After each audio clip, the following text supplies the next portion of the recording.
সবাইকে নমস্কার। আরও একটি ভিডিওতে আজ আমরা শিখব দুটি স্থানে সময়ের ভিত্তিতে দ্রাঘিমা নির্ণয়। তাহলে চলো প্রশ্নে যাওয়া যাক।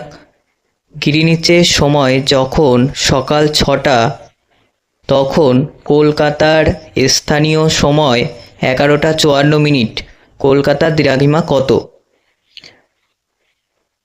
আমরা জানি গ্রিনিচ 0 ডিগ্রি মূল মধ্যরেখায় অবস্থিত, যার স্থানীয় সময় সকাল 6টা। অন্যদিকে কলকাতার স্থানীয় সময় 11:54। এই অঙ্কটির ক্ষেত্রে আমরা 3টি নিয়ম বা ধাপ অনুসরণ করব।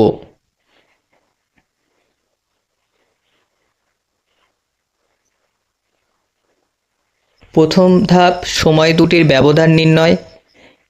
দ্বিতীয় ধাপ সময়ের ব্যবধানকে 4 দিয়ে ভাগ করে দ্রাঘিমার ব্যবধান নির্ণয়। এবং তৃতীয় ধাপ দেওয়া দ্রাঘিমার সাথে বের করতে দেওয়া স্থানটির পূর্ব দিকে হলে যোগ এবং পশ্চিমে হলে বিয়োগ করতে হবে।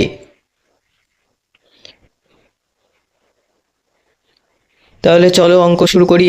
প্রথম ধাপ কলকাতা ও গ্রিনিচের সময়ের পার্থক্য সমান সমান 11:54 মাইনাস 6টা সমান সমান 5 ঘন্টা 54 মিনিট অথবা 354 মিনিট। দ্বিতীয় ধাপ 4 মিনিট সময়ের পার্থক্যে দ্রাঘিমার পার্থক্য হয় 1 ডিগ্রি। 354 মিনিট সময়ের পার্থক্যে দ্রাঘিমার পার্থক্য হয় 354/4 সমান সমান 88.5 অথবা 88°30'। তৃতীয় ধাপ যেহেতু কলকাতা গ্রিনিচের পূর্ব দিকে অবস্থিত, তাই দ্রাঘিমার ব্যবধানটি গ্রিনিচের দ্রাঘিমার সাথে যোগ করতে হবে। অর্থাৎ কলকাতার দ্রাঘিমা হবে 0 ডিগ্রি গ্রিনিচের সময় যোগ 88°30' সমান সমান 88°30' পূর্ব। সবাইকে ধন্যবাদ।